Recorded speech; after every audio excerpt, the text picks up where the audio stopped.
araw-araw, iba ang nakikita, iba ang mga taong nakakasalamuha. Iba't ibang lugar, magkakaibang kultura, magkakaibang ugali, magkakaibang itsura. Walang magkapareho, lahat ay magkaiba, kaya di magkasundo kasi lahat magkaiba. Kahit sabay lumaki, magkaiba pa rin ang hilig, magkaibang lengguwahe, magkaiba ng tinig. May sariling pananaw, paniniwala bawat tao, kaya di mo maiwasan tayo ay magtalo. Ang nais kong sabihin, dapat natin na malaman na kailangan unawain upang magkaintindihan ng isa't isa. Huwag unahin ang init ng ulo, pag-usapan ng mabuti, huwag daanin sa gulo, kasi wala ring mangyayari at wala ring mananalo. Tanggalin mo na ang galit dyan sa puso at isipan, Pilipino. Pwede bang pag-usapan natin kung ano ang dahilan ng pinag-awayan, pinaghugutan ng hidwaan?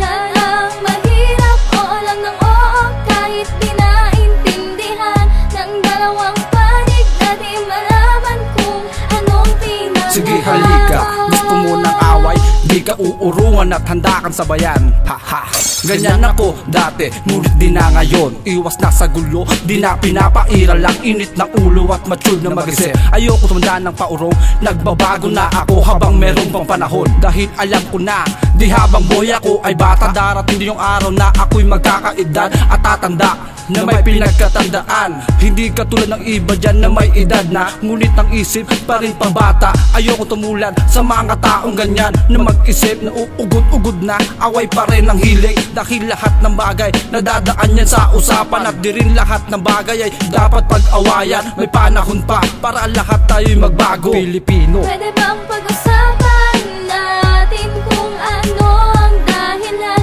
ng pinag-awayan, pinaghugutan ng hidwaan?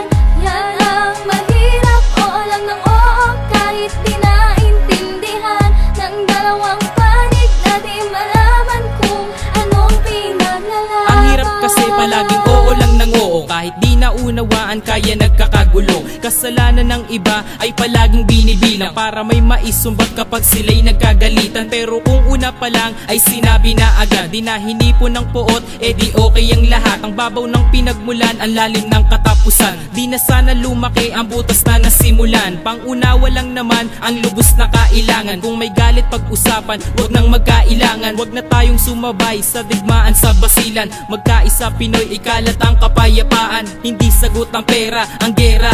Teka, uminahon ka upang umayos ang problema. Huwag mo munang pairalin ang galit sa iyong isipan, kasi lahat ng bagay ay pwedeng mapag-usapan, Pilipino. Pwede bang pag-usapan